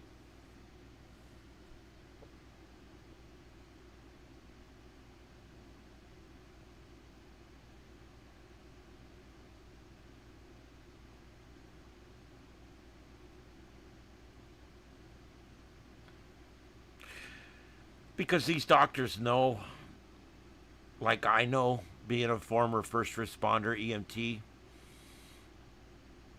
because I know that there's certain things I don't want to live through. And if I'm 80 years old and I go into some kind of damned arrest, I don't want to, at that point in my life, I'm done. I'm done. Let me go. This is God taking me. Let me go. Again, it just depends on where you're at in your life. Even a 60-year-old could survive cardiac arrest and have some quality of life left. But an 80-year-old, I would have a do not resuscitate. That's just me. At that point, I'm going to live it out, whatever's left. There you go, incognita. Because you know what, dude? You don't want to be a burden on people. You don't want to be laying there for 2 years all hooked up to hoses with legal battles going on and all kinds of bullshit, and there will never be a quality of life for you. Go to the next, man. I believe in reincarnation, so when I'm done here, I go to the next. I'm good. I'm ready, you know? I look at it as an adventure. And you know, that's helped me over the years deal with death in my mind, because I look at death as an adventure. Whether it's heaven and the pearly gates, I'll be fine with that. Whether it's another life in another place in another time, I'm fine with that.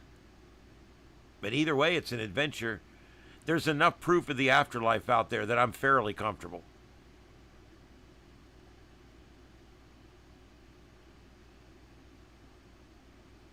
Well, there you go, Victor. That's good. I guess. It's always good when the scan comes back negative, except sometimes you want to know it's something, right? I mean, you don't want anything in there, but then at least if there was something in there, you would know what the frick you're dealing with, right? I mean, I trust me, I get that dichotomy there. It sucks. And I don't want to badmouth medicine, but man, there's a lot of problems with modern day medicine, I got to tell you. But the people, for the most part, are in it to win it. They're in it for the right reasons. And we've had some really good care here in the Leo Memorial Health System. In my area here.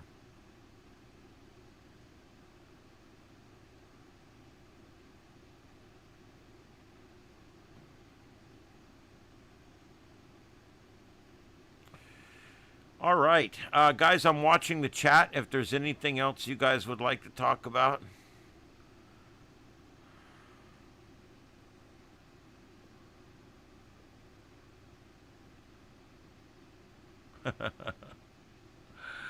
I love it.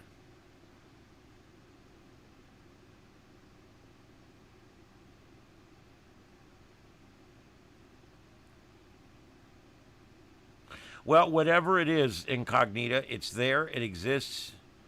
The evidence of reincarnation is amazing.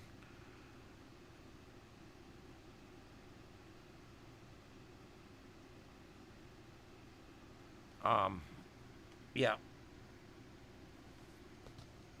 Let me see here.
All right.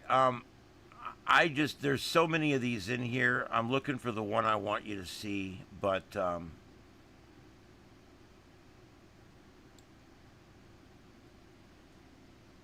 James Linginger is his name in this life. And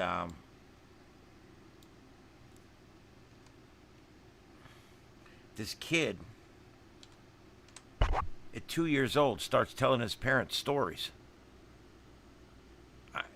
Guys, the kid's telling stories. The kid's not exposed to this stuff. He's never watched war films. He doesn't know anything about it. And yeah, there's definitely a bow echo going on up there. And so this boy, I am absolutely convinced of this story. I've watched just about everything that's ever been produced on it. I can't get enough of it. I think I found...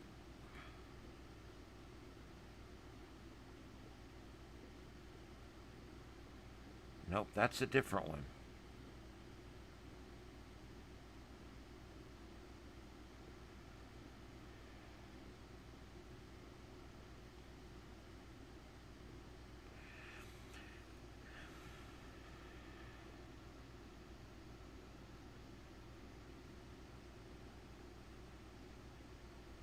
God, I hate these spoof videos. Harrison Ford didn't die.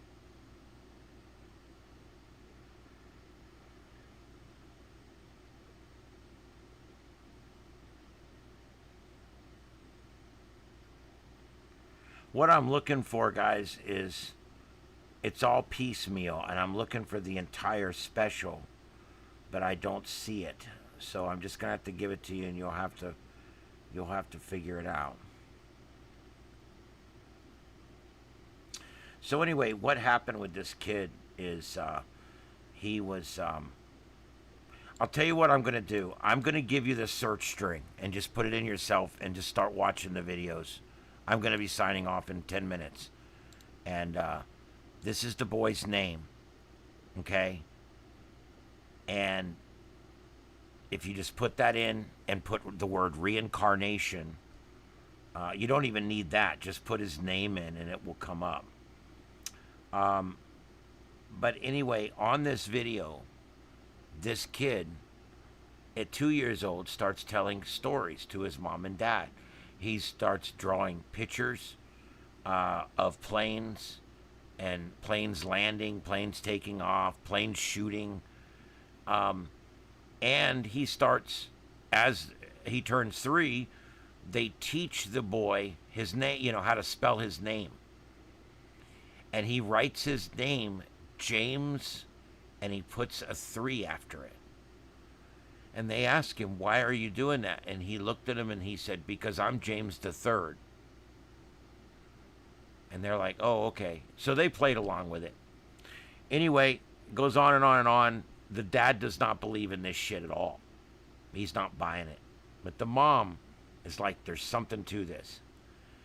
So they keep talking to the kid. So finally, he wants to go to the air show. He's like 3.5, 4 years old now. He wants to go to the air show. And they want to take him. So they take him to the air show, and they're walking down the thing. And he says, Mommy, see that plane over there? He says, that's a Corsair. He said they used to blow tires all the time. The dad walks away and walks over to the veteran standing next to that plane, and he says, what can you tell me about this plane? And the guy looked at him and he says, this is a Corsair. He said they were da-da-da-da-da, they flew here, they flew there, they did this, they did that. And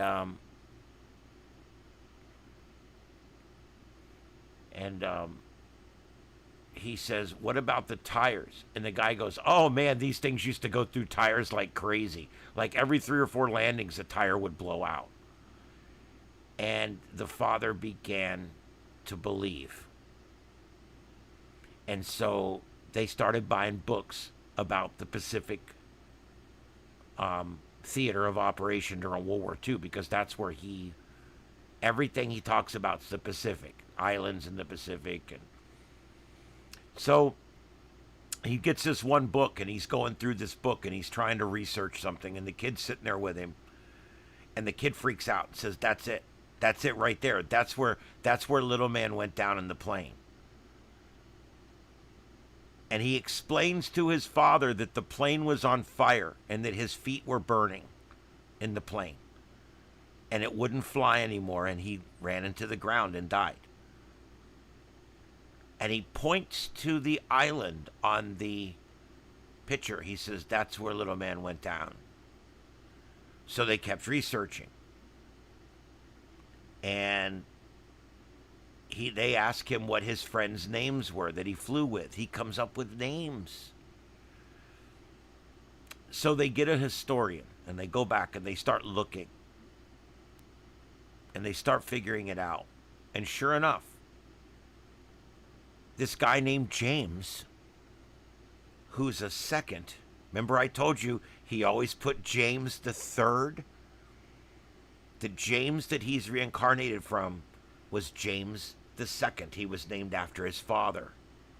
That made this James the third, and he was putting the 3. Is that amazing? And they found this guy, who he was, where he went down. It was right where the kid pointed on that island. And they started trying to figure out who he was, what he was. And come to find out, he flew with all of the names that they gave him. They were all in his squadron. And they find the guy's sister who's still alive. Yeah, James the Second's sister is still alive at the time. And they go and they meet. And the sister is convinced that that's him.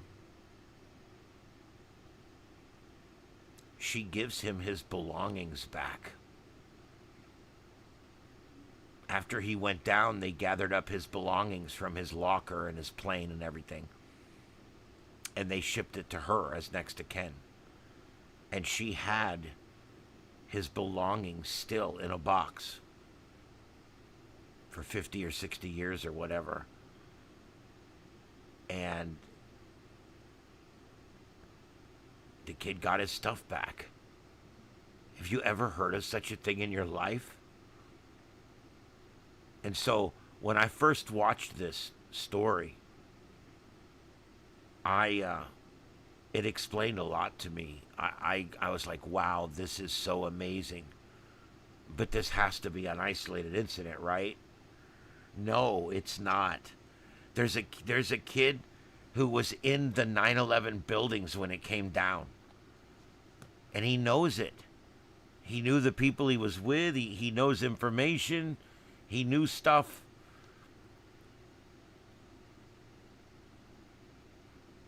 There's another kid that they did a story on. He burned up in a fire. He died in a fire. And he describes it to his parents. Somehow, when we reincarnate, sometimes the memories bleed through. It's not supposed to happen that way. But sometimes the memories bleed through. Yes, dispatch. I will do that. I've got a note right here in my show notes to take care of that for you. I'll send it back to you probably first thing in the morning. Yeah, I'll see how I feel when I get off of here. I may knock it out real quick, but it'll probably be in the morning. But yeah, I'll be glad to take care of that. And also, I'd be glad to hook you up with AI and show you some stuff, whatever. We'll figure all that out. Anyway, so yeah, take that name I put in there, James Leninger, and just put that in there and go see about this kid.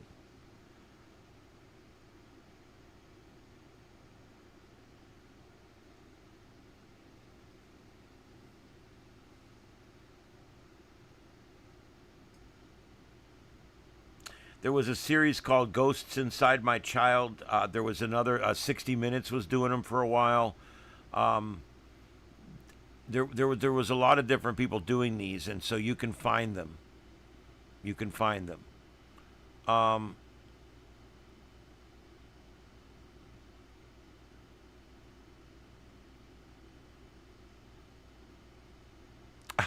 Lambert. Oh, I love it. A little satire to go along.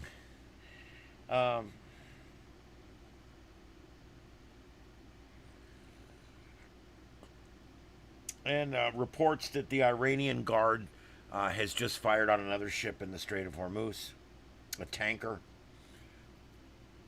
I don't know what's going to happen with this. I really don't.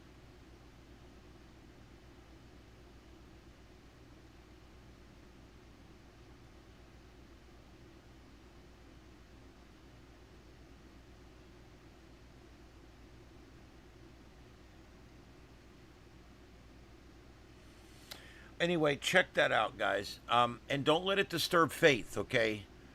Our faith in Jesus and our faith in God is unwavering. And regardless of how the mechanics of it work, it shouldn't change anybody's belief in God. All right, but anyway, reincarnation, I believe, is what happens to us when we die. The evidence is overwhelming. I spent 10 years scientifically researching ghosts and hauntings and phenomenon. I've interviewed and investigated everything from NDEs or near-death experiences to this kind of stuff, reincarnation, past life remembrance, and things like that. I did a lot of stuff with ghosts and energy and environments, and what I got out of it is reincarnation is real. And it's not good or bad for your religion. It's part of it.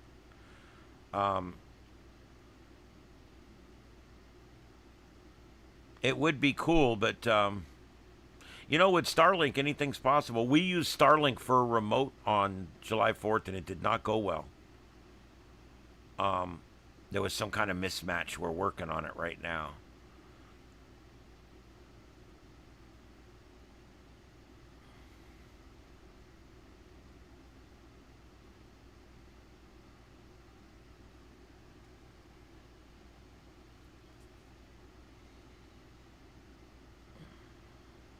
Yep. Okay, I guess that's good for tonight, guys. I think I'm gonna sign off. It's 11:24. I've done my 2 hours. 702 views. The average view duration is a little low tonight, but the actual views is great. So that's good. 44 folks out there right now. I do appreciate everybody that's here. This is the Sights and Sounds of Earth. My name's Ian. We talk about a lot of different things in here. Never sports, and I don't do crime drama. But other than that, we will talk about almost anything in here. You okay, Dad? You seem like you're feeling better. Yeah. He's rolling and doing things that give me... And see, the last... Like, I'm talking about my cat. My cat's sick. I've been watching him, and he would just lay there like he's feeling really bad. Tonight, he's rolling around and wanting me to pet him and stuff. So that's really encouraging. His eyes look a little better. Since the stroke, one eye's always a little bigger than the other one. Yeah. All right. So last call in the chat room. Yep, it's almost July 7th.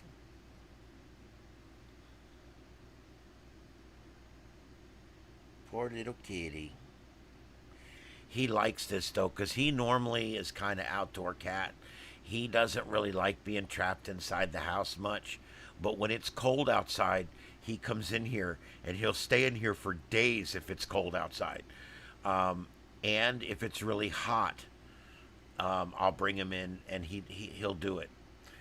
I brought him in 7 days ago, ill, sick, not feeling well, and he has not asked to leave this room, not once. He's a free cat. If he wants to go out, I'll let him out, but he doesn't want to go out. He's got litter box, he's got fresh water, he's got dry food, and I've been giving him wet food twice a day. So I mean, I'm doing everything I can to get food down his throat. I'm watching him drink, I'm watching him eat, I'm watching him crap and piss. I know that sounds crazy, but if a cat's doing those 4 things, they've got a chance.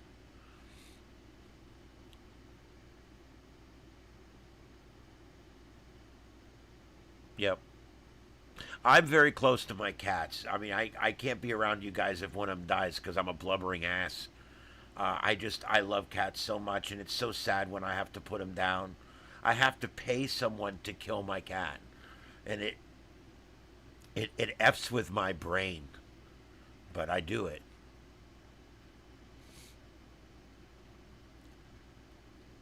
Well, thank you, Dispatch. I appreciate that.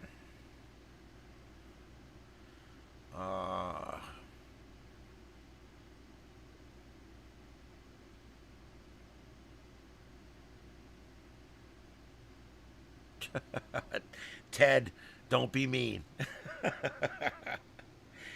Oh, goodness. Well, there we go. Yeah. Well, it was a good show tonight. I'm glad you guys enjoyed it. It certainly was a bitch to get it going. I think Trey will be in tomorrow, so we should go back to a normal set for the rest of the week, I'm hoping. I'm also going to work in the morning on this stream bitrate issue. Nobody's mentioned that the quality's not good, but I'm being told that I'm only putting out half the bandwidth that YouTube recommends. So if it's not perfect tonight, I'm going to try to get it perfect. But I can't. I think once I start a new stream, it'll have the new settings and there won't be any problems anymore.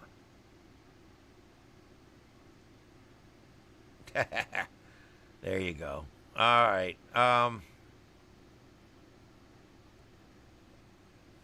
My little kitty. He is just being Mr. Lover tonight. That tells me he's feeling better. I'm actually hopeful. Last night he was still not feeling good. Tonight he's feeling better. So I'm going to go, as soon as I sign off here in about 5 minutes, I'm going to go get a can of wet food and make sure that he gets to eat as much of it as he wants. And then I let the other cats have what's left of it.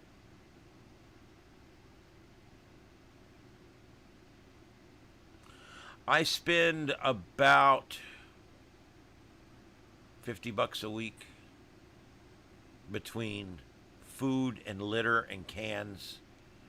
I buy bags of food that are 20 pounds. All natural. I don't use the stuff with dyes in it. And then I also buy them these big cans, like the number 5 cans.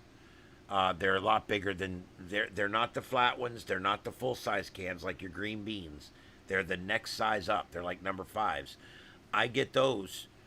They're $2 a pop at Walmart. But one can, and I can get, every one of my cats can have some. Yeah. So we'll get some of that going here for him in just a minute. About probably not quite $50 a week. Let's say $40 a week. About $40 a week. Maybe 45.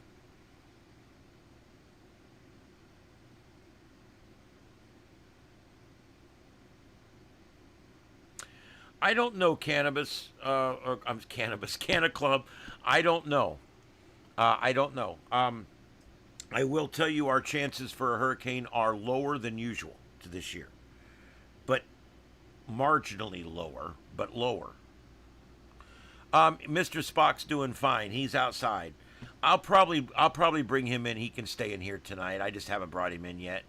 Like I said, I got home from work. I ran straight in here. I haven't even locked up anything, or I haven't even gone in the shed yet since I've been home.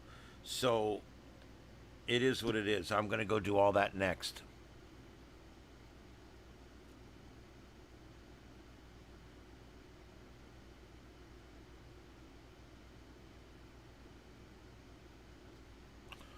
All right.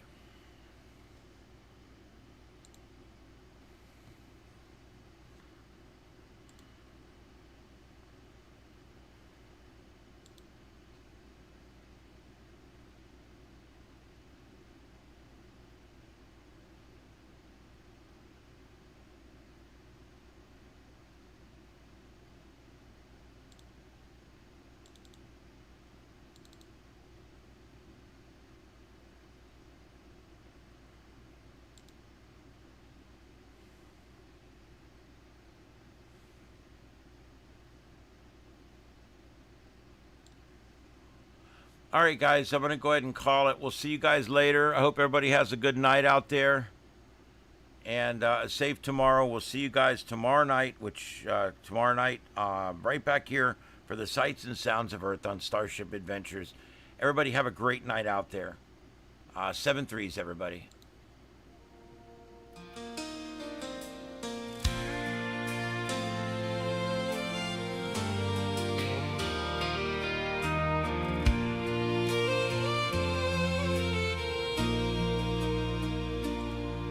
In 1775, the shot heard round the world. Farmers and blacksmiths stood up against the greatest empire on earth. From Lexington Green to Concord Bridge, they answered freedom's call. They left their plows and took up arms so tyranny would fall. They fought at Bunker Hill, they froze at Valley Forge, crossed the Delaware on Christmas night with Washington in charge. 250 years of stars and stripes unfurled. 250 years since freedom blessed this world. From the blood of patriots who gave their very all, we became the shining city, standing proud and tall. God bless America, land that we hold dear. 250 years, let the whole world hear. They signed the Declaration in 1776. We hold these truths to be self-evident, words that still give us chills. No king, no crown, no divine right could ever rule again. For all men are created equal, with rights endowed by him. Through Yorktown's final battle, Cornwallis laid his sword down. The British marched in defeat while freedom bells rang out. 250 years of stars and stripes unfurled. 250 years since freedom blessed this world. We forged a new republic where liberty would reign. A government of by and for the people, not a king. God bless America, this beacon in the night. 250 years of standing for what's right. But victory brought new trials under the Articles of Confederation. A weak central the young nation shaking. States fought over borders, debt piled up high. The Union was crumbling, about to say goodbye. So in 1787, in Philadelphia's hall, 55 brave men answered freedom's urgent call. They wrote a constitution, a miracle in its time. 3 branches of government with checks and balances designed. They added a Bill of Rights so no ruler could oppress. Freedom of speech, religion, arms, the things that made us blessed. They gave us a republic if we could keep it strong. A shining experiment where right could conquer wrong.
This is the YouTube channel StarShip Adventures, broadcasting live from StarShip Studios in North Fort Myers, Florida, in the United States of America.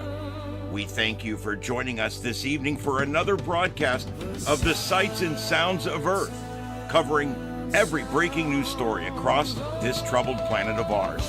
We brought you the raw, unfiltered pulse of the world in real time through our unique multi-screen format, broadcasting in high definition worldwide via fiber optic connection. StarShip Adventures, a new kind of YouTube content. To our regular viewers, our loyal crew members, our amazing moderators, and everyone who tunes in each night at 9 p.m. Eastern, we thank you. Your support keeps this independent voice alive and well. We'll be back tomorrow evening at 9 p.m. Eastern with another live edition of the Sights and Sounds of Earth, right here on StarShip Adventures. Until then, stay safe, stay informed, and may God bless you and these United States of America. This is StarShip Adventures, and this concludes our broadcast day. Good night, America, and around the world. Kilo Oscar 4, Echo Foxtrot Sierra. Signing off. QSY, 7-3s, everyone, 7-3s.